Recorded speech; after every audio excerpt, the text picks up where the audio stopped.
vais prendre mon rôle de directrice d'école. J'ai été dans ma vie de directrice d'école. Est-ce que vous le saviez?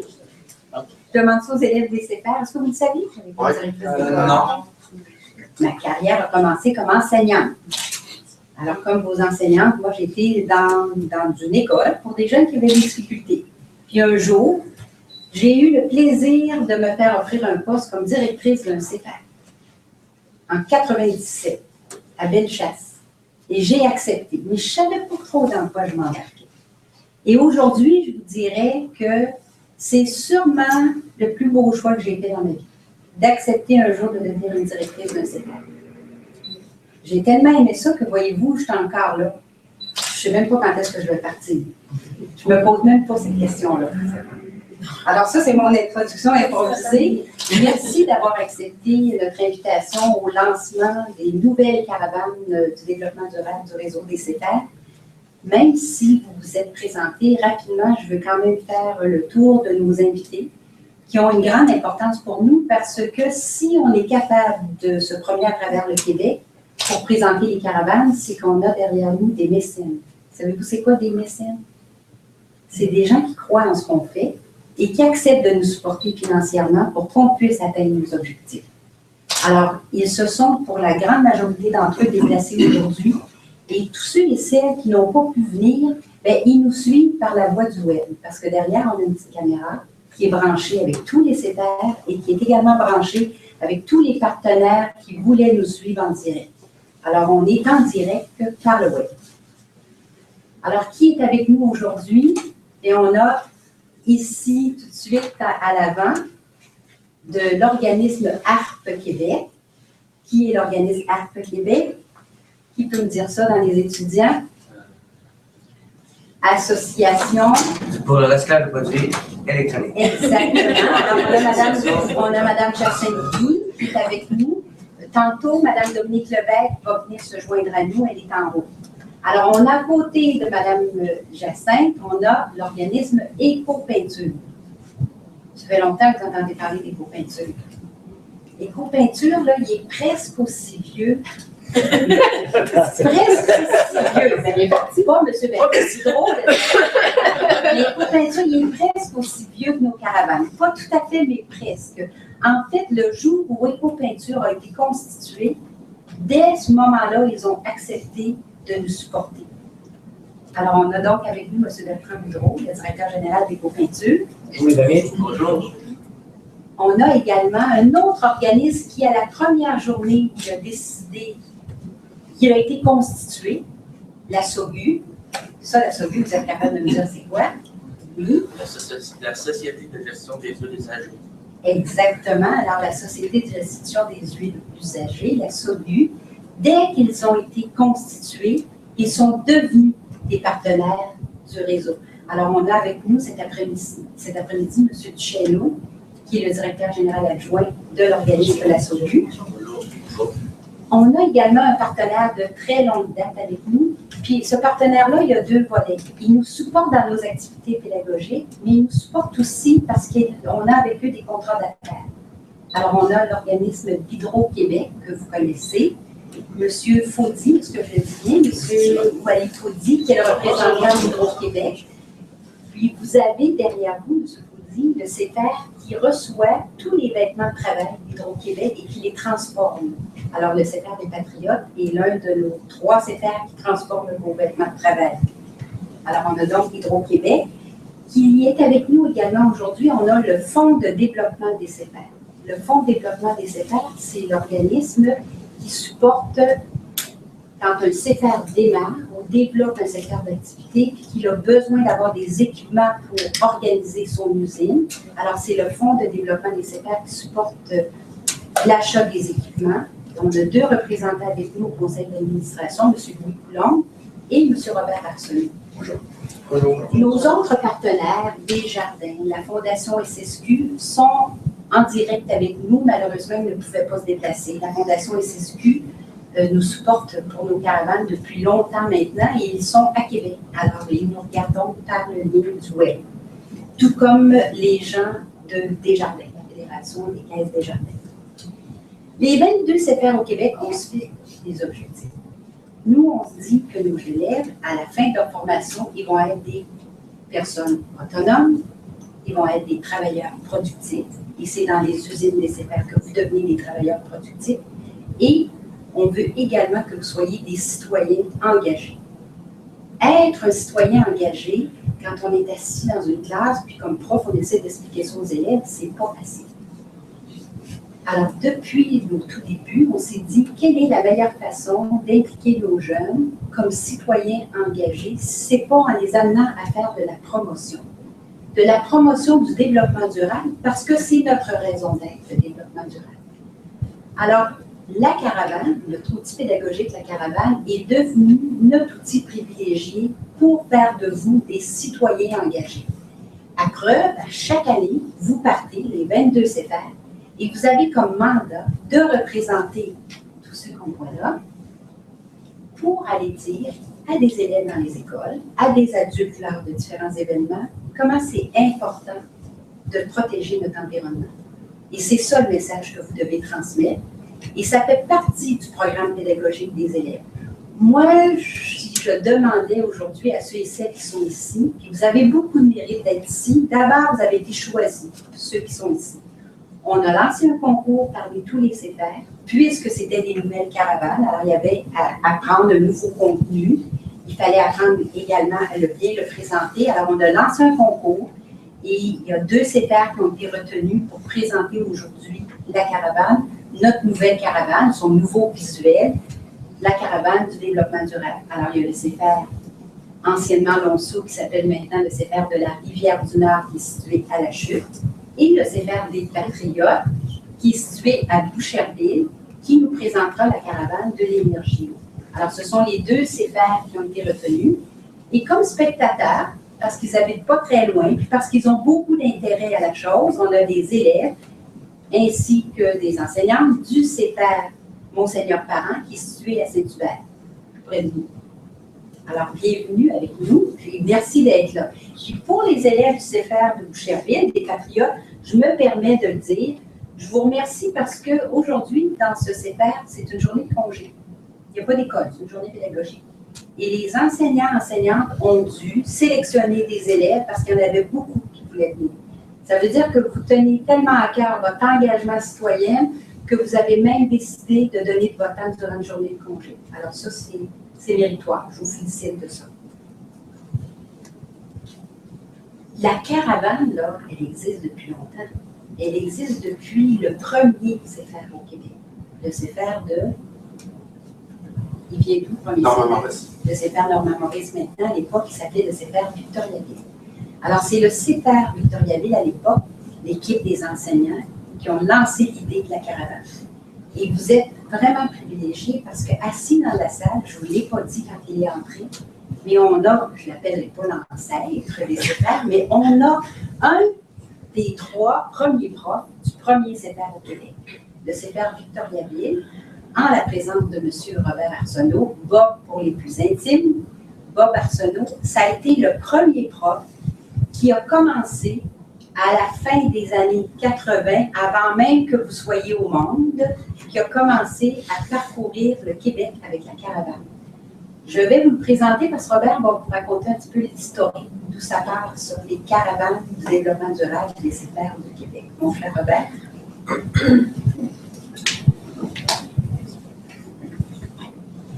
Il est encore pas mal en forme pour son âge. S'il vous plaît. Quand je regardais ça tantôt, je me disais, oui, effectivement, j'ai connu la grand-mère de cette caravane-là. La grand-mère de cette caravane-là, elle avait un petit peu moins de taille. Elle était plutôt volumineuse, puisque ça prenait une remorque de 16 pieds de long ou de 5 mètres de long, d'ici à peu près à aller au mur, 6 pieds de haut, quand on fermait les portes. Ça arrivait bien juste, ça prenait tout ce matériel-là. Puis quand je débarquais pour aller installer la caravane, je sortais, je mettais mon tablier d'ouvrier, je prenais mon marteau, j'arrivais, puis on commençait à construire les kiosques pour présenter notre matériel. Je vois ici un échantillon de métal, de plastique. on avait une caisse haute de même de cannes de conserve. Juste la lever, ça prenait un chariot, un diable, un buggy, c'est ça comme vous voulez. Okay? Bon, puis c'était pour la vitre, mais ça pesait à peu près 70 livres, juste l'échantillon de vitre qu'on avait. Et le premier, à la fin des années 80, le ministre de l'Environnement de l'époque était M. Clifford Lincoln, qui était ministre de l'Environnement, qui était venu nous voir. On lui avait présenté la caravane, excusez, comme vous allez le faire tantôt ici, et il nous avait donné comme mission, ben, dis-moi, je suis prêt, représentant du gouvernement, je suis prêt à vous donner un montant d'argent et parcourir le Québec pour annoncer la bonne nouvelle, dire que des déchets, c'est des déchets, des ressources, on ne met pas ça avec des déchets, on sépare ça. On a commencé, ça n'a pas été long, et comme premier coup d'envoi, imaginez qu'on s'est ramassé au Stade olympique, et c'était la première année que le Salon international de la jeunesse existait. C'est devenu le Salon Pepsi, ça a eu différents noms. Et on était là 10 jours, et il est passé devant nos kiosques au-delà de 100 000 visiteurs. 100 000 visiteurs d'une shot la première semaine qu'on sort la caravane. Et non seulement il est passé 100 000 personnes, on a gagné le prix pour les kiosques les mieux animés, où il y avait plus le tour de présenter leur affaire. Il y avait 250 kiosques. C'est pas moi qui animais le kiosque. C'était les jeunes qui étaient là. Les kiosques étaient comme ça, les visiteurs passaient, les jeunes étaient carrément devant le monde, ils disaient « Hey, de voir mon kiosque ». Puis là, il leur expliquait, regarde, c'est du papier, c'est bon du papier, on peut recycler ça, en faire du neuf, ça c'est de la vitre, ça c'est... Ils disaient toute leur... Bon. La caravane ne s'est pas arrêtée là, elle a fait du chemin par après. En une année, il y a combien de jours d'enseignement dans une année? Les élèves de l'école, combien de jours? 180. 180 jours. Je suis parti avec les élèves 120 jours sur 180. Gaspé, Rouyn-Noranda, Alma, Dorval, Dolbeau, Gatineau. Là, mais là, on a fait le tour. 120 jours, on a le temps de faire du chemin. La caravane, elle s'est promenée. Juste pour vous donner une idée, le chemin qu'elle a parcouru depuis qu'elle existe, elle est allée au Nunavut, chez les Esquimaux, les Inuits, en tout cas. Elle est allée aux îles de la Madeleine. Encore une bonne petite run, ça. Elle est allée en Europe, en France, à Marseille, toujours avec les élèves qui suivent et qui la présentent, aux Marseillais, aux Français. On se disait, hey, comment on va faire présenter ça aux Français? Ils nous comprendront bien. Ils nous ont compris, ils ont applaudi. Elle est allée là. Elle est allée, grâce à l'Hydro-Québec, Hydro-Québec a emmené les jeunes en avion à la baie James pour aller présenter la caravane aux travailleurs de la baie James. Elle est allée partout, la caravane. À un moment donné, vous connaissez ça, vous autres, les universités. C'est top, c'est l'université, hein? Les universités, ça engage toujours les meilleurs profs, les professeurs émérites, des diplômés, tout ça. Ils sont venus voir, les laisser faire, puis ont dit, pouvez-vous venir présenter la caravane aux futurs professeurs? Alors, avec les élèves, je suis allé avec les kiosques à l'Université Laval, donner des cours aux futurs professeurs pour leur dire, vous avez comme mission de dire aux jeunes que ce qui est bon, c'est bon, on le met ce bord-là, ce qui n'est pas bon, on le met de l'autre bord. Fait qu'il y a des élèves sur leur CV qui ont marqué « J'ai terminé un secondaire 2, mais j'ai donné des cours à l'université. » C'est pas n'importe qui, moi, je rêvais longtemps de donner des cours à l'université. Là, c'est arrivé grâce à la caravane. Alors, la caravane, elle s'est promenée partout. Puis comme vous faites, chaque fois que vous allez en caravane, vous notez, on a rencontré 3 classes, on a rencontré tant d'élèves, il y a rapports qui sont faits. Bien, j'ai fait les calculs, à un moment donné, moi, ça faisait quelques années de ça. Et on avait au-delà de 1 million de jeunes de rencontrer. De jeunes puis de moins jeunes, parce que parfois, on allait au Salon América, une autre fois, c'est qu'on allait s'installer dans le mail d'un centre d'achat. Et pendant on passait une fin de semaine là, ou quelques jours, les gens passaient, on les informait. Alors, la caravane, elle a fait deux choses. Elle a transformé la mentalité des gens au Québec. De sorte que les gens, vous savez, dans toutes les villes, c'est rendu avec deux bacs, un bac vert, un bac bleu, d'autres on en a trois, un brun, on a un quatrième, je pense, un noir. On sépare nos choses. Ça a transformé la mentalité des gens. Mais surtout, ça a transformé la mentalité de je ne sais pas combien de jeunes qui ont participé, qui ont osé affronter, une façon de parler, d'autres jeunes dans les écoles, d'autres adultes dans d'autres endroits, etc. La SAC, là, quand ils nous font venir au pied du courant ou dans leur bureau avec des élèves et qu'ils disent « Vous allez nous présenter ça pour qu'on sache vraiment si on est ça coche », pour les jeunes, c'est marquant. Ils sont allés, ils ont foncé, ils sont devenus fiers d'eux-mêmes, comme je vous vois tous, les yeux qui me regardent. Je lis fierté à lettre de 16 pouces dans le front, si ça peut faire. Alors, ça a transformé les mentalités, ça a transformé des jeunes. Vous allez me dire, ben là, ça va arrêter bien vite, ça. Ben non, les humains, on se reproduit, nous autres.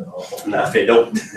Fait qu'il y en a toujours des nouveaux, des jeunes, il y a toujours des personnes à rencontrer dans les écoles, à rencontrer partout. Et vous avez la mission de vous joindre à l'équipe, une équipe sans fin, qui a commencé il y a X années, et qui va continuer encore pendant moult années. Il y a eu la chance, c'est la chance, la première fois, je ne peux pas ça me vanter, j'ai fait un petit tour dans le sud, puis je me suis rendu jusqu'à Key West, le plus loin qu'on peut aller en Floride, j'étais quasiment rendu à Cuba. Mais rendu là, à 20 pieds de la borne, il y avait des bacs, ça manquait de plastique, verre, papier, déchets. Ça n'existait pas il y a, quand vous êtes venu au monde. Je ne veux pas dire que c'est nous autres qui avons inventé la récupération et le recyclage aux États-Unis, mais il y a peut-être été quelque chose parce qu'ils ont regardé ce qui se faisait au Québec et ils ont dit, Québec, ils font bien les choses, on va faire pareil. Ben moi, je vous félicite à tour de bras. Et quand je vous félicite, vous autres, ben, je félicite tous ceux qui ont passé avec. C'est curieux, comme je ne suis pas inquiet pour le futur quand je regarde l'appeler mademoiselle ou beau jeune homme selon vos goûts. Alors, c'est une très belle présentation qui a évolué, puis que je pourrais quasiment mettre ça dans le coffre à gants de ma voiture. Je lise tellement, ça ne prend pas de place comparé à ce que ça a déjà été.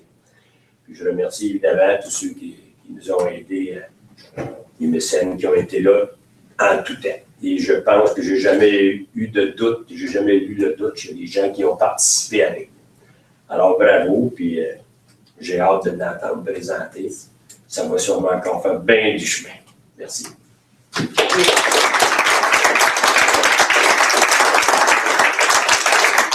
Alors, vous êtes privilégié, hein, parce que c'est le premier enseignant qui est sorti avec les caravanes du Québec. Merci, Robert, de ton témoignage. Alors, on est maintenant à l'étape de présenter notre caravane, cette nouvelle caravane. Alors, je vais demander aux élèves du CEPER qui présentent Rivière-du-Nord, qui présentent la caravane de la récupération. On est entre nous, en famille. Alors, on y va de notre meilleur, sans trop en mettre sur nos épaules. Je suis que vous êtes capable. Alors, bonne présentation. Merci.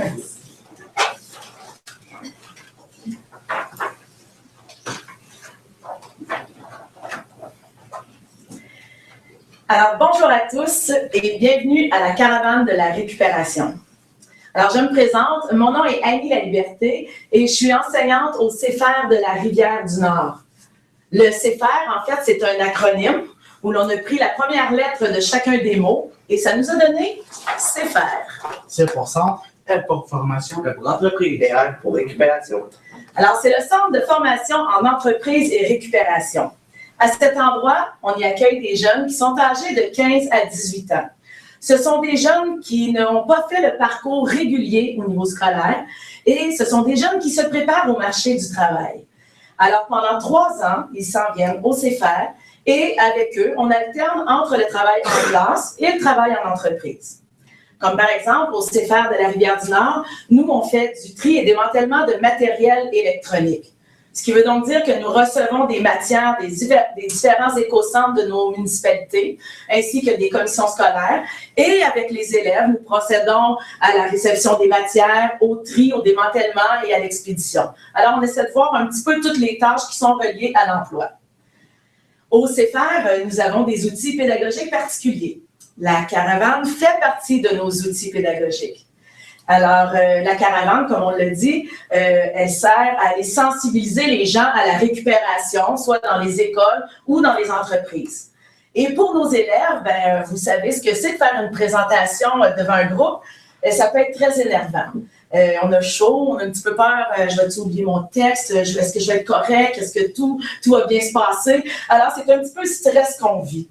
Donc, à travers la caravane, eh bien, on est capable de travailler à gérer ce stress-là, à gagner de la confiance en nous, à travailler au niveau du travail d'équipe, savoir se présenter. Alors ça, c'est ce que ça sert pour nos élèves. Alors là, je vais vous présenter nos conférenciers pour aujourd'hui. Alors, je vous présente Émile. Bonjour. Kevin. Bonjour. Brian. Bonjour. Et Michael. Bonjour. Donc, notre caravane, comme vous voyez, elle est divisée comme en 3 sections, si on peut dire. La section du centre, où est Brian, on y retrouve la maison. Alors, dans cette partie-là, on va voir tout ce que l'on génère au quotidien comme résidus là, à la maison. La première section, on y retrouve le site d'enfouissement, la poubelle. Alors, tout ce qu'on envoie aux ordures, comment fonctionne un site d'enfouissement, c'est ce qu'on va voir avec eux. La 3e section, le volet récupération, recyclage. Alors là, on va voir qu'est-ce qu'on peut mettre dans notre bac de récupération et qu'est-ce que ça va devenir une fois recyclé. D'accord? Alors, allons-y maintenant et je laisse la parole à Brian. Merci beaucoup. Tout d'abord, une première catégorie de résidus que l'on retrouve à la maison et les résidus domestiques dangereux. Voyons voir. Excusez-moi, avant de parcours. On retrouve dans cette catégorie les médicaments, les piles, les fils. Les fils, pas les fils. Le matériel. Le matériel électronique. Les résidus domestiques. Les résidus domestiques dangereux, tout ce qui est dangereux. Alors, on va aller voir qu'est-ce qui arrive si on envoie ces produits-là à la poubelle. Qu'est-ce qui arrive si on les envoie au site d'enfouissement? Au Québec, la majorité des déchets passés à la poubelle sont dirigés vers un site d'enfouissement, comme celui représenté derrière moi. Les déchets sont placés dans un immense trou. Lorsque le trou est plein, on l'enterre et on doit en creuser un nouveau. Exactement. Donc, un site d'enfouissement, en fin de compte, c'est un immense terrain où on a creusé un trou. Et c'est à cet endroit-là que le camion à ordures va aller déverser tous nos sacs à ordures. Et là, on va enterrer les déchets. Ça, c'est une des façons que l'on a ici au Québec de se départir de nos déchets. Il y a également ce que l'on appelle les incinérateurs, où on procédera à ce moment-là à la combustion. On va brûler les déchets. Maintenant, on va aller voir avec Kevin comment fonctionne notre site d'enfouissement. Bien sûr. Un lieu d'enfouissement fonctionne comme une cafetière, car l'eau passe à travers les grains de café. L'eau prend l'odeur, la couleur et la saveur du café. De la même façon, quand l'eau, la pluie ou la neige passe au travers du lieu d'enfouissement, elle devient contaminée par tous ces déchets. Imaginez-vous l'eau qui ramasse un peu de peinture, de l'huile usée, des solvants, des médicaments, des pesticides, etc. Cette eau s'appelle du lixiviol. Et peut à son tour contaminer la nappe d'eau souterraine, la nappe phréatique, là où nous prenons notre eau potable. Exactement.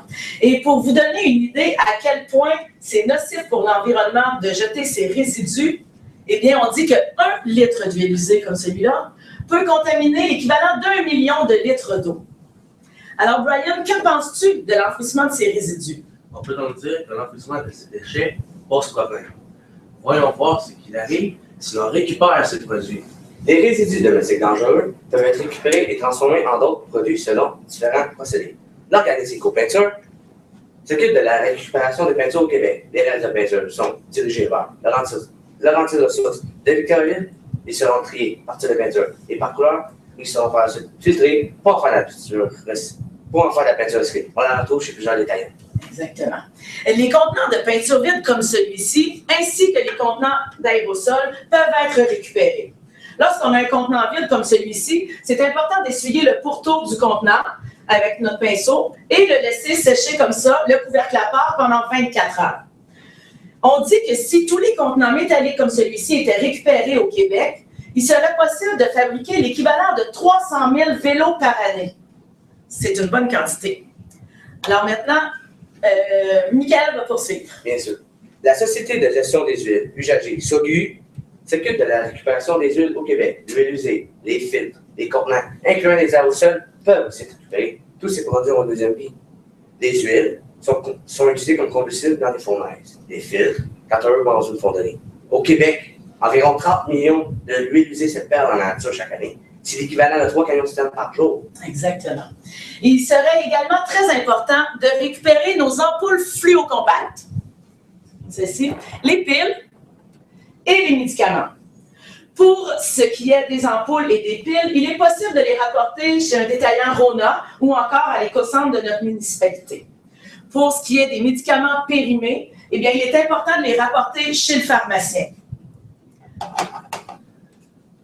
On va poursuivre maintenant avec Michael, je m'excuse. On peut également récupérer le matériel électronique tel que les téléviseurs, les ordinateurs, les tablettes et les cellulaires dont on ne se sert plus. C'est l'Association pour le recyclage de produits électroniques, l'ARP Québec, qui s'en sort. Le matériel en bon état pourra être réemployé, alors que celui en fin de vie sera dirigé vers les entreprises de recyclage. Une fois les pièces démantelées, les matériaux qu'ils contiennent, comme les métaux, le plastique et le verre, sont triés, récupérés, transformés et réutilisés afin de faire de nouveaux produits. En 2013, ce sont plus de 10 000 tonnes métriques qui ont été recyclées et détournées des sites d'enfouissement du Québec. Effectivement. Il est effectivement très important de se départir de ces vieux produits électroniques de façon sûre, de façon sûre, sécuritaire et écologique. Premièrement, pour préserver nos ressources naturelles non renouvelables, telles que l'or et le cuivre, et dans un deuxième temps, afin de deuxièmement, pour éviter que les substances préoccupantes que contiennent nos produits ne se retrouvent dans la nature. Mais maintenant, on comprend qu'on ne peut pas jeter nos vieux produits électroniques au site d'enfouissement, à la poubelle. Mais on ne peut pas non plus les mettre au bac de récupération. Heureusement, le réseau de l'ARP Québec compte maintenant plus de 600 points de dépôt à travers la province. On compte dans tout ça les différents éco-centres dans nos municipalités, les différents partenaires, ainsi que plusieurs détaillants tels que Bureau Agro, Future Shop et Best Buy. Alors, que penses-tu de la récupération de ces produits, Brian? J'ignorais que je pouvais donner une seconde vie à tous ces produits. Pour bien les récupérer, c'est facile. Je peux les amener à l'éco-centre de ma municipalité et les rapporter chez un détaillant autorisé. Pour les connaître, vous n'avez qu'à consulter l'un des 3 sites web qui vous sera remis à la fin de la présentation. Voici donc le petit signet qui vous sera remis à la fin de la présentation. Donc, vous y retrouverez sur celui-ci les sites web. Il pourra vous servir de petite aide-mémoire. Alors maintenant, Brian va aborder la deuxième catégorie de résidus. Une autre catégorie de déchets que l'on retrouve à la maison est les fibres. Dans cette catégorie, on retrouve le papier, le carton, les boîtes, etc. Si l'on envoie ces fibres au site d'enfouissement, que deviennent-elles? Dans un lieu d'enfouissement, les fibres se décomposent rapidement et elles deviennent du lexivia. Pour refaire du papier, il faut couper des arbres, ce qui contribue à la déforestation. Le rôle des arbres est très important dans la nature. Les végétaux purifient l'air en produisant de l'oxygène et lutte contre l'érosion des sols. Et la déforestation contribue également à détruire l'habitat naturel de certains de nos animaux. Alors maintenant, Brian, qu'est-ce que tu penses de l'enfouissement des fibres? On peut donc dire qu'enfouir les fibres comporte des inconvénients de taille. Cela nous oblige à couper plus d'arbres et on risque de polluer notre source d'eau potable. Voyons voir ce qu'il advient des fibres si on les recycle. Au centre de tri, on récupère les fibres, du papier et du carton. Le papier recyclé peut être utilisé pour produire du papier à imprimer, ainsi que papier hygiénique, mouchoir et essuie-tout. Le papier journal récupéré peut être utilisé pour fabriquer à nouveau en papier journal. On peut aussi fabriquer des nouveaux objets à pâte moulée tels que contenants à eux et des porte-gobelets. On peut aussi fabriquer du carton plat pour créer des objets tels que boîtes de céréales et de la litière aux animaux, en particulier les chats. Ce qui veut donc dire que cela nous permet de produire du papier tout en coupant beaucoup moins d'arbres. On voit donc qu'il est beaucoup mieux de recycler les fibres. Voici 2 conseils pour bien les récupérer. Réemployer le papier pour faire des blocs-notes s'il n'est pas utilisé de 2 côtés. Si le carton est contaminé par de la nourriture, exemple boîte de pizza, déposez-le dans un bac de compostage si possible. Et si vous souhaitez réduire les imprimés publicitaires, tous les publisacs et dépliants que vous recevez à la maison, il est possible de faire la demande de retirer votre domicile de la liste d'envoi. Alors, Brian va maintenant aborder la 3e catégorie de résidus. À la maison, on a aussi des résidus de verre et de métaux, comme par exemple des canettes de boissons gazeuses, des assiettes à tarte, par la suite papier d'aluminium, boîtes de conserve, ainsi que des bouteilles et contenants de verre. Qu'arrive-t-il lorsque ces résidus sont envoyés au site d'enfouissement? Dans le d'enfouissement, tous ces résidus prendront énormément de temps à se dégrader. Une bouteille de verre prendra 4000 ans, une canette d'aluminium 200 ans, tandis qu'une boîte de conserve 50 à 100 ans. Ça veut donc dire que si cette boîte de conserve-là est jetée à la poubelle aujourd'hui, elle y sera encore lorsque vous serez grands-parents ou arrière-grands-parents. Mais il existe également une autre problématique reliée à ces résidus. C'est ce qu'Émile va nous parler. Tous ces matériaux sont fabriqués à partir de minerais. Afin de pouvoir les fabriquer, on doit les extraire de la terre. C'est un procédé qui nécessite de la machinerie et des industries très polluantes. Ces ressources sont non renouvelables, sont donc un jour épuisées. Et en plus d'être très polluantes, ces industries consomment énormément d'énergie, telle que l'eau et le pétrole. Alors maintenant, Brian, qu'est-ce que tu penses, toi, de l'enfouissement de ces résidus?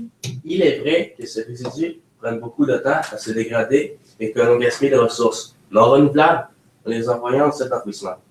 Quel sera le sort de ces résidus si on les met à la récupération?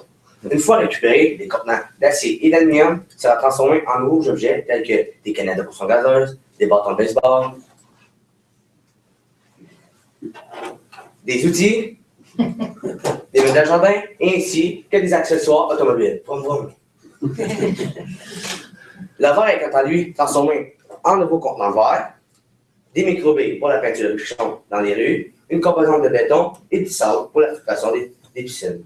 Et en plus, on dit que le verre et l'aluminium sont recyclables à 100% et à l'infini, et ce sans jamais altérer la qualité de leurs composantes. Alors, le recyclage de ces matériaux représente une belle économie d'énergie. Qu'est-ce que tu en penses, Brian? On voit donc que tous ces objets pouvaient être faits à partir de verre et de métaux recyclés. En plus, en les récupérant, on protège les ressources non renouvelables, on diminue la pollution et on économise de l'énergie. Exactement. Il est important de toujours bien rincer les contenants avant de les mettre dans notre bac de récupération. Tout ça simplement pour éviter les mauvaises odeurs à la maison et au centre de tri. Maintenant, Brian va aborder la 4e catégorie de résidus. Une autre catégorie de déchets qu'on retrouve souvent dans nos ordures ménagères se nomme le plastique.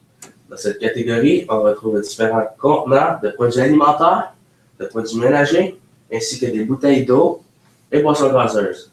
Il en existe 7 catégories. Elles sont indiquées sur chaque contenant. Exactement.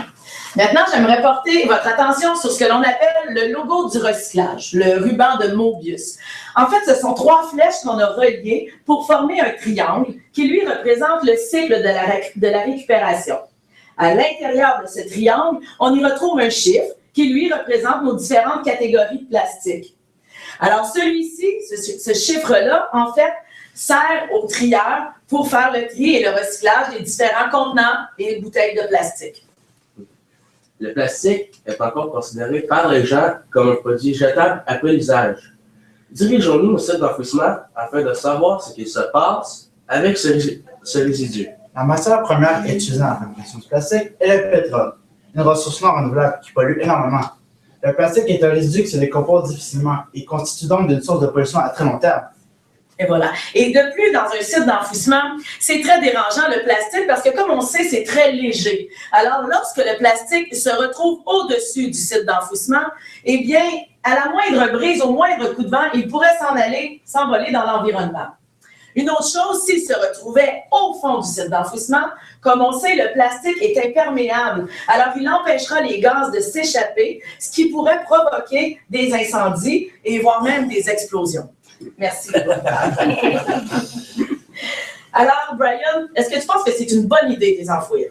Puisque le plastique est dangereux pour notre environnement et notre santé, il ne semble pas une bonne idée de le jeter. Envoyons le tout à la récupération pour voir ce qu'il arrive. Le plastique récupéré est d'abord émetté. On le place dans le système de flottation. Il flotte et se nettoie, tandis que les déchets sont au fond. Ensuite, il est chauffé et mis en granules de différentes couleurs. On peut aussi fabriquer des objets tels que des bottes de pluie, des gilets de course, des tentes, des vêtements de polar, du tapis et du replace pour la fabrication des bancs de parc et des tables. Et voilà. Donc ça a été une belle façon qu'on a découvert de récupérer et de recycler notre plastique. C'est en faisant d'autres objets comme ceux-ci. Une autre possibilité, eh bien, c'est de réduire l'utilisation de ces ressources. Comme exemple, plutôt que d'acheter des bouteilles d'eau, vous pouvez utiliser une gourde réutilisable. Ou encore, lorsque vous achetez des contenants de yogourt, peut-être acheter des gros contenants et les transférer dans un contenant réutilisable plutôt que d'acheter des petites portions individuelles. Alors maintenant, on va poursuivre avec Brian. On voit donc qu'il est beaucoup mieux de récupérer le plastique. J'ai même découvert que le plastique recyclé entrait dans la confection des casquettes que nous portons.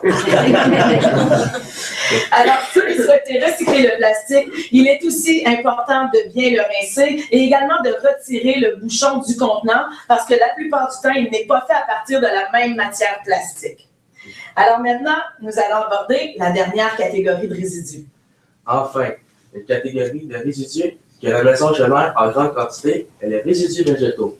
Reste de table, coquilles d'œufs, filtres à café, comme ceux-ci, fruits et légumes, déchets de jardin, etc. Qu'arrive-t-il lorsque ces résidus sont envoyés au site d'enfouissement? Au site d'enfouissement, lorsqu'on reçoit les résidus végétaux, ils sont enfouis avec tous les autres débris et déchets.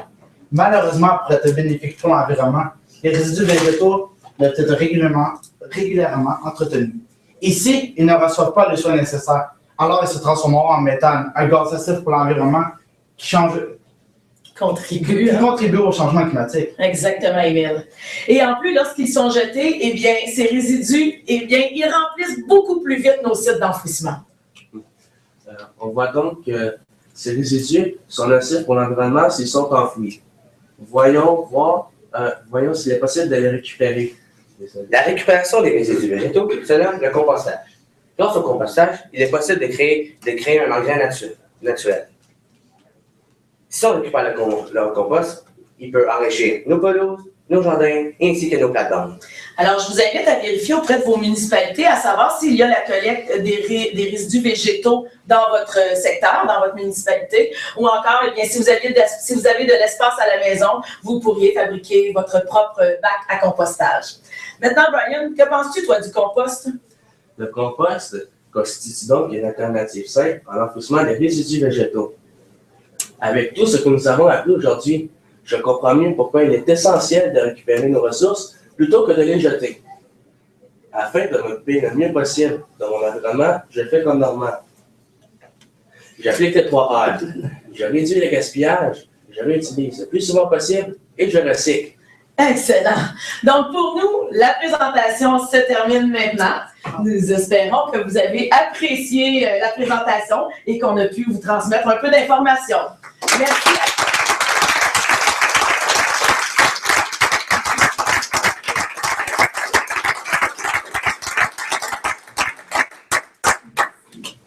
Quand on fait une animation dans une école, il y a eu d'interaction aujourd'hui. On vous a quand même fait un condensé. Alors, vous avez vu l'essentiel du message. Comme partenaire, soyez extrêmement à l'aise. Vous avez enregistré le message. Et si vous voulez qu'il y ait des modifications, plus d'explicatifs, vous voulez qu'on ajoute certaines choses, vous êtes toujours très libre de nous le faire savoir et on ajuste le discours à votre besoin. Merci, vous avez fait un très bon travail. Merci.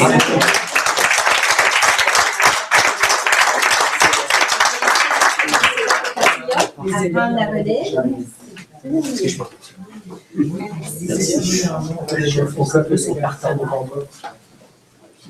Merci. Merci. Ah, Si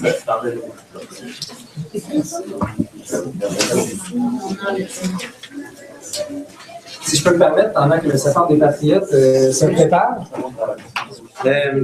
félicitations à l'équipe de la Rivière du Nord, c'est très bien. Une des choses qu'on fait beaucoup dans les écoles primaires où on se déplace, c'est qu'on va poser des questions aux élèves qui sont dans la salle pour mesurer qu'ils ont bien compris le message et qu'ils retransmettent bien l'information à leurs parents, parce que c'est ce qu'on leur dit. Si tu rentres à la maison et que tu le dis à tes deux parents, ben, tu viens de contaminer deux personnes à la récupération du Stradec, puis bon an, annuellement, c'est environ 30 000 personnes qui sont exposées à la caravane.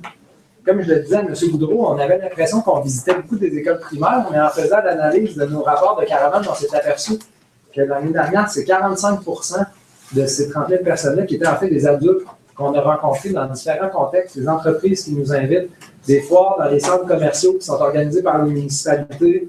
On s'est déplacé dans des foyers pour personnes âgées, on s'est déplacé dans toutes sortes d'environnements qui fait que ça a quand même été réparti. Donc, votre message est oui entendu par des enfants qui vont le ramener à la maison et contaminer leurs parents, il est également entendu par des adultes de façon plus directe. Et c'est également possible, comme ça se fait régulièrement à chaque année. Je prends l'exemple de cette année. Un grand nombre de nos épères ont été sélectionnés pour aller dans les magasins Rona à la demande d'Éco-Peinture et Rona pour qu'on puisse sensibiliser les clients qui entrent chez Rona. Alors ça, c'est des choses possibles. De nombreuses années, on le fait également avec une grande majorité des magasins bureaux en gros. Alors, on se rendait sur place avec la caravane. Évidemment, ce n'était pas une présentation, c'était plutôt une exposition. Et là, on ciblait un message précis pour que les gens comprennent bien l'importance, par exemple, de ramener au bon endroit la peinture, de rapporter les ordinateurs, les équipements électroniques au bon endroit, à qui s'adresser quand on a besoin de se départir. Alors ça, c'est du sur-mesure que l'on fait à la demande de nos partenaires. Il ne faut pas hésiter parce que c'est très formateur pour nos élèves qui ont l'habitude de présenter aussi bien qu'ils vous l'ont fait aujourd'hui, mais c'est tout autre chose que d'être capable de l'expliquer de vive voix en tête à tête avec quelqu'un que l'on aborde dans un magasin. Ils le font très bien. Donc, sentez-vous très à l'aise. Donc, vous m'apparaissez prêt. Oui. Je vous laisse donc toute la place. Merci. Alors, comme ma collègue Annie et son équipe ont expliqué qu'est-ce que c'était le CEPAR, je vais éviter cette partie-là. C'est ce qu'on fait lors d'une présentation, bien entendu, pour nous aussi. Donc, je vais sauter immédiatement à nous d'abord. Alors, je vous présente. Mon nom est Edith Bouchard. Je suis enseignante au CEPAR des Patriotes.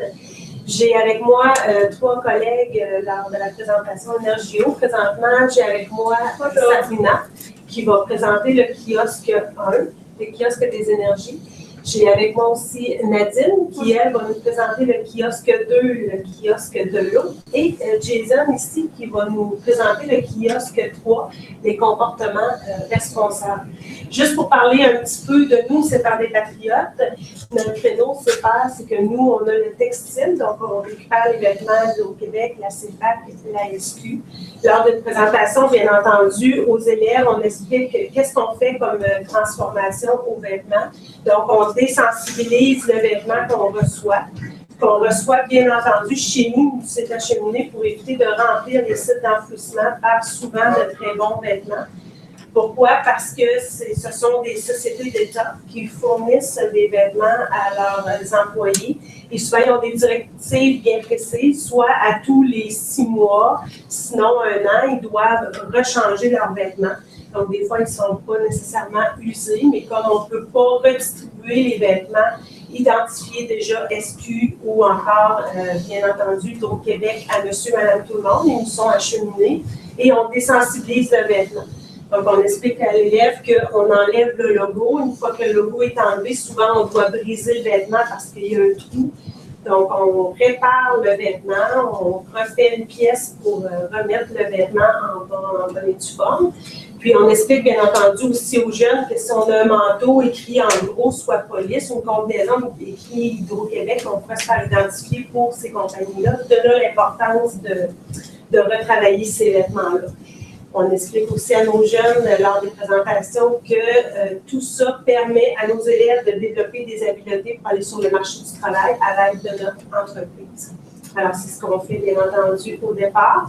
On explique aussi à nos élèves qu'eux aussi ont des exposés oraux à faire et c'est ce que nous, on va faire ici, qu'on change d'interlocuteur aussi.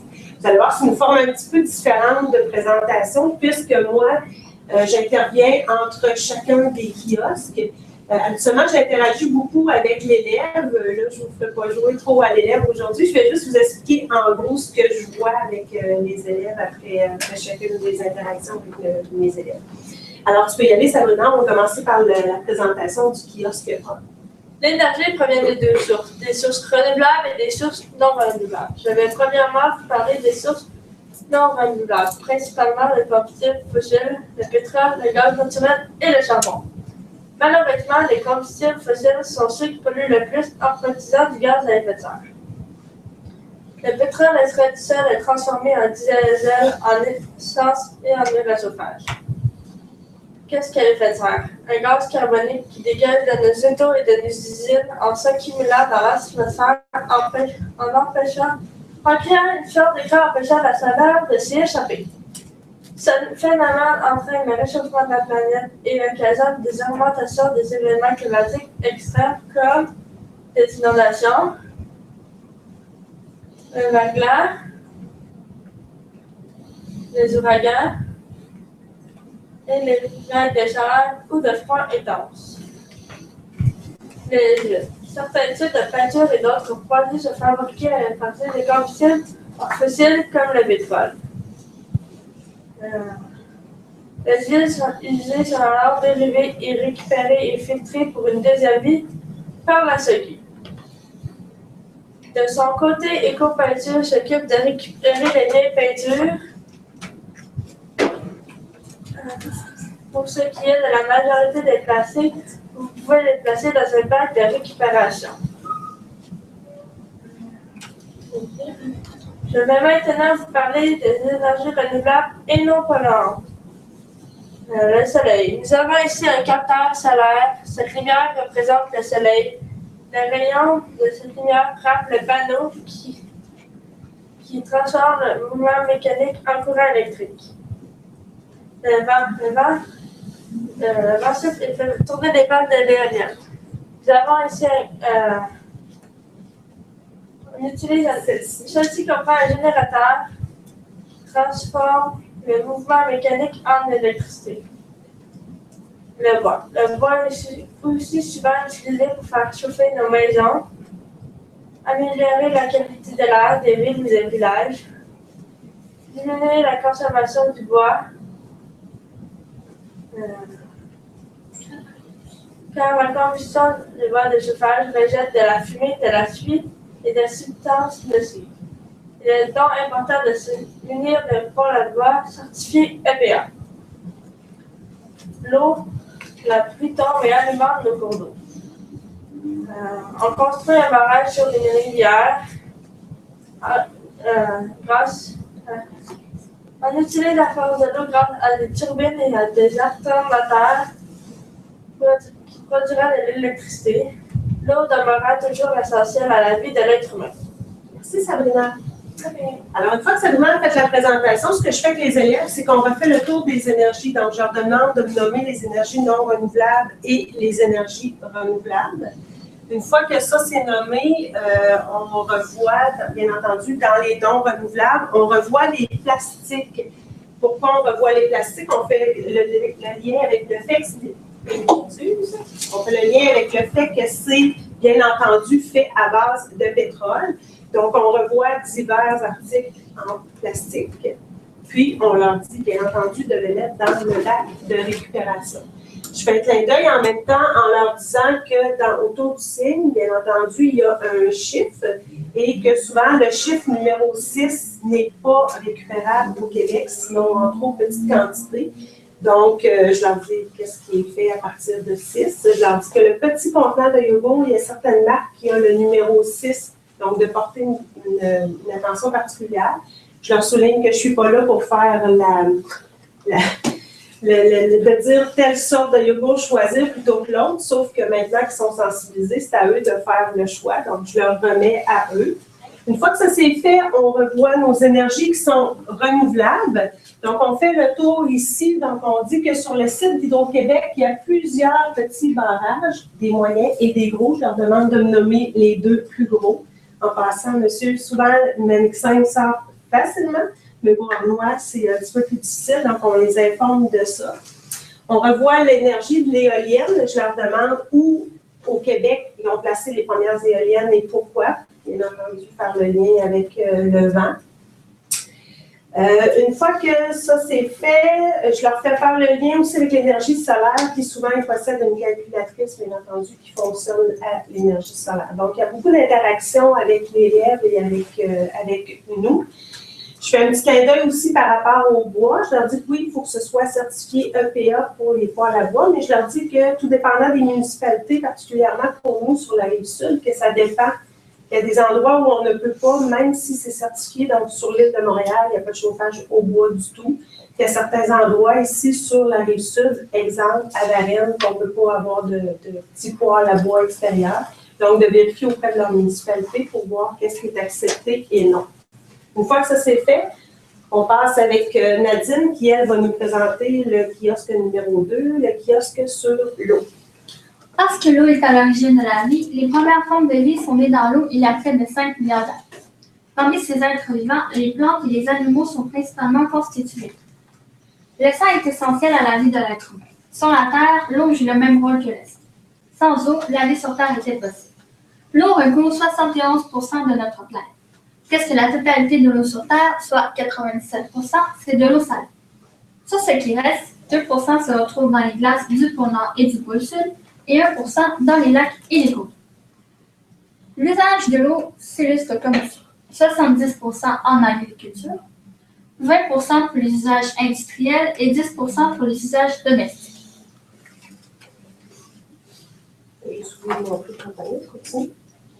On sait que l'eau potable? On sait que l'eau potable a plusieurs utilités. Elle est nécessaire pour les soins d'hygiène de base, elle sert à l'agriculture, à faire fonctionner les usines, pour les moyens de transport maritime, pour des activités récréotouristiques et comme source d'énergie. Malheureusement, on ne fait pas toujours attention à cette ressource précieuse. Souvent, on la gaspille, la pollue ou on la contamine. L'ensemble de ces situations nous imposent donc aujourd'hui des changements climatiques importants. Il faut donc se responsabiliser avec l'eau si on ne veut pas créer une pénurie. En plus d'être une importante source d'énergie, l'eau demeure une ressource précieuse que l'on doit protéger et partager. Merci, Nadine. Alors, une fois que Nadine a présenté son kiosque, moi, je leur présente Gertrude. ça accroche beaucoup. Je leur demande la différence entre la Gertrude et souvent, j'ai la chance d'avoir une plante déjà dans la classe. Donc, on fait le lien. Qu'est-ce que ça fait? Elle, qu'est-ce que je dois lui apporter? Versus faire un lien, bien entendu, avec l'eau et la vraie plante. Que si demain matin, on décidait d'arroser la vraie plante, qu'effectivement, elle pourrait mourir.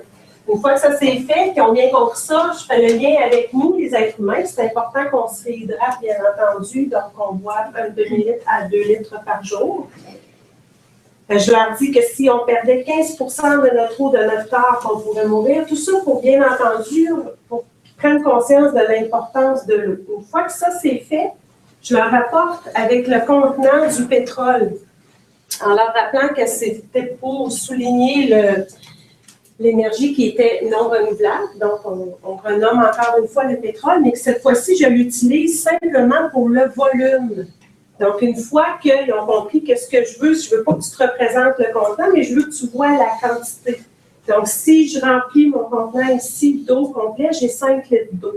5 litres d'eau, c'est ce que dans des pays en voie de développement, c'est ce que les gens possèdent en moyenne par jour pour leurs besoins. Donc, autant pour boire que pour leur hygiène, que pour se nourrir, etc. Eux possèdent 5 litres d'eau, alors que nous, on utilise environ 800 litres d'eau par jour. Là, habituellement, ils deviennent très, très, très surpris, effectivement. Donc, on fait le lien, c'est visuel pour eux. Je leur dis, tantôt, on va faire un petit jeu qui, tu vas voir, ça va te permettre de voir que dans tes petits gestes quotidiens, qu'effectivement, je ne suis pas tellement loin de mon 800 litres d'eau, mais on va le faire seulement une fois que Jason va leur passer son kiosque, c'est-à-dire à la fin. Là, ils ont hâte. Il y a beaucoup de. C'est ça, je les fais plus interagir, mais en tout cas, on parle un petit peu plus, eux et moi, là, avec, bien entendu, mon équipe. Fait qu'une fois que ça c'est fait, on passe à Jason. Vas-y, Jason, qui va nous parler des comportements responsables. Il est important d'adopter des comportements environnementaux et responsables si l'on vit confortablement notre planète. L'utilisation de moyens de transport propres nous permet donc d'économiser l'essence de ressources non renouvelables telles que précédemment. Elle nous permet aussi de diminuer la production de gaz carbonique, donc le gaz à effet de serre. L'utilisation de lampes de poche à action manuelle nous permet d'éliminer les piles. Il suffit seulement de tourner la poignée quelques fois afin d'alimenter la lumière.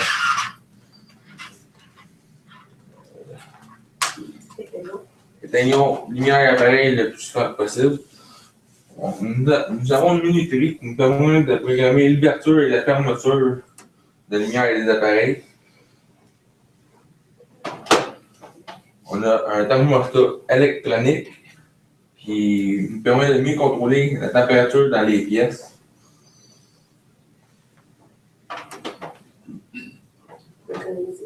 Pour économiser l'eau, gardez une bouteille au réfrigérateur afin d'éviter de laisser couler l'eau lorsque vous voulez de l'eau froide.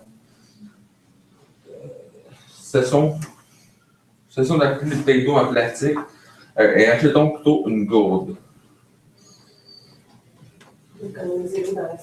Pour économiser l'eau dans la salle de bain, il faut fermer le robinet entre chaque étape du brossage de dents quand vous savonnez dans votre douche. Un pommeau à débit réduit vous aidera à réduire votre volume d'eau utilisée et l'énergie utilisée. Il est possible d'adapter la toilette afin de réduire le volume d'eau utilisé. La récupération de l'eau puis nous permet d'arroser les plates-bandes, le jardin, les fleurs et aussi de laver nos voitures. Saviez-vous qu'un litre d'eau coûte cher qu'un litre d'essence? Et qu'un enfant meurt à tous les 8 secondes par manque d'accès à de l'eau potable ou à raison de sa contamination. Dans le nord du Québec, les Inuits reçoivent l'eau par camion et 50% des écoles dans le monde n'ont pas accès à l'eau. Face à ces réalités, c'est ça? Oui. Face à ces réalités, faisons comme Énergio. Utilisons les énergies renouvelables, adoptons des comportements responsables et faites attention à ton eau. Merci, Jason. Alors, une fois que Jason a parlé, moi, je refais un petit peu le tour de tout ce qu'il a pu dire ici dans les comportements responsables. Donc, comment contrôler les appareils électriques. Donc, je fais référence avec nos lumières à l'extérieur.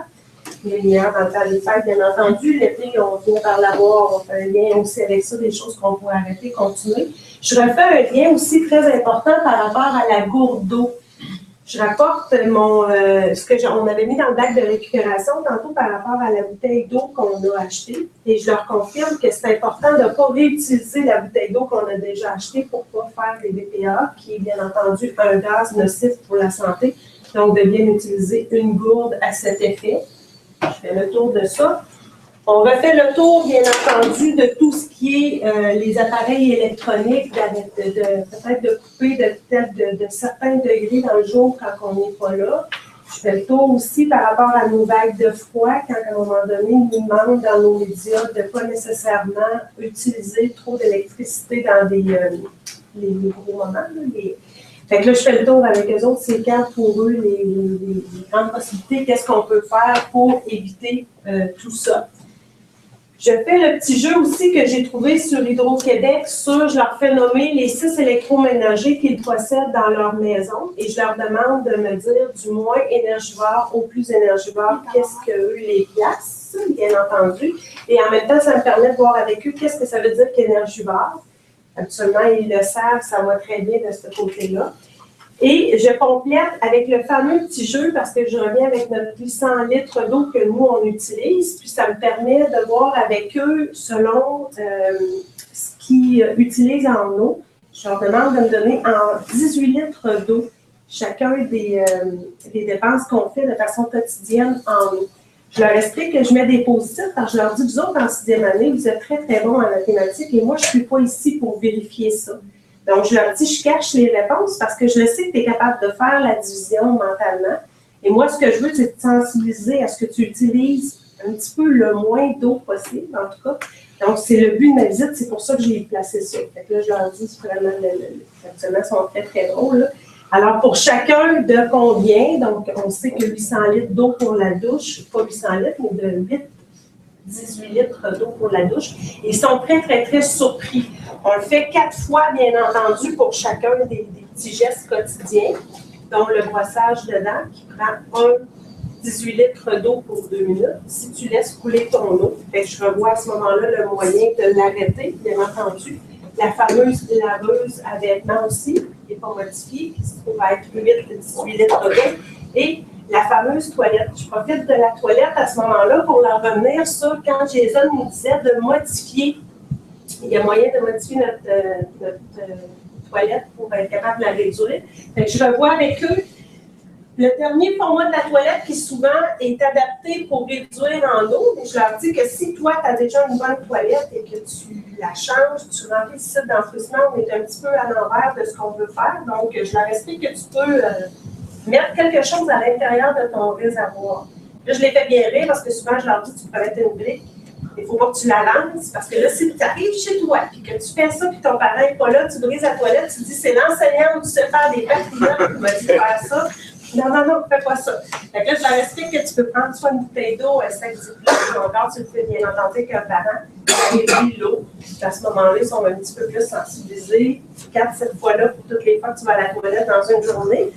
Une fois que ça c'est fait, je leur spécifie, là, tu vois, pour ces exemples-là, tu t'es pas encore lavé les mains, tu n'as pas encore rempli ta piscine, tu n'as pas rempli, en tout cas, bref, on fait le tour de tout ça, puis je leur dis, effectivement, on n'est pas tellement loin de 800 litres d'eau. Donc, c'est important pour toi de faire attention à ton eau. Puis on conclut comme ça. C'est la présentation de nos chiffres.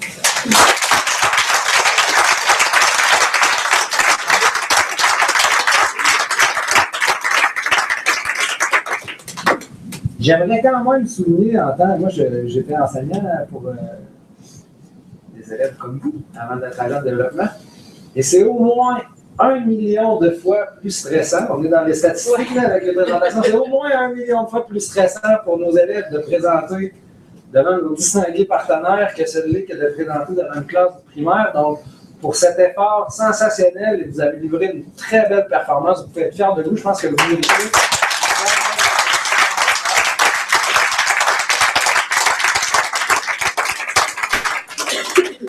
On tenait à vous rassembler aujourd'hui au fond parce que, avec M. Arsenault, on a vu que les caravanes ont un certain âge et on avait certains de nos kiosques qui avaient également un certain âge. Et ce qu'on voulait vous dire au fond, c'est qu'on a toujours le souci, dans notre mission du réseau québécois des CFR, il y a aussi de supporter sous toutes ses formes le développement durable.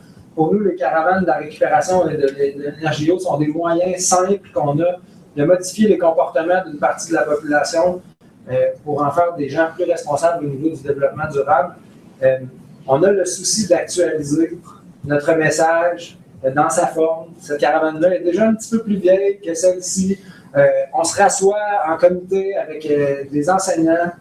Karine, qui est ici du Service d'enseignants parents, a travaillé avec moi et d'autres enseignants à la création de ce kiosque-là. On va le refaire année après année, ce travail-là, et je réitère que s'il y a des choses qu'on peut faire pour vous aider, au-delà de faire plaisir à nos partenaires, c'est surtout que ça nous permet d'être encore plus efficaces dans notre aide envers le développement durable, donc de ne pas hésiter. Je voudrais prendre une minute pour saluer les gens qui nous écoutent de loin, parce qu'on est diffusé en direct sur Internet, et étaient présents aujourd'hui sur les 22 CFR, 19 CFR, donc on en a 3 présents sur place, et 16 qui nous écoutent à distance, et il y en a déjà 2 qui m'avaient écrit hier pour me demander si le film serait disponible pour pouvoir l'écouter par la suite, parce qu'ils étaient en sortie. Donc, on aura fait le tour du Québec avec ce beau lancement aujourd'hui. On vous remercie beaucoup de vous être déplacés. Il y a un petit cocktail qui est offert. Je vais réquisitionner l'aide de Jason, tu sais, qui va m'aider à entrer la table de cocktail à l'intérieur. Donc, on vous invite à prendre une petite bouchée, bien sûr, à échanger avec nos élèves. Et on comprend qu'avec les aléas du trafic, un jour, vous devrez nous quitter pour regagner la maison. Mais je vous remercie infiniment de vous être déplacés. Et encore une fois, merci beaucoup au CFR de la Rivière-du-Nord et au CFR des Patriotes. Vous êtes de fiers représentants de notre réseau.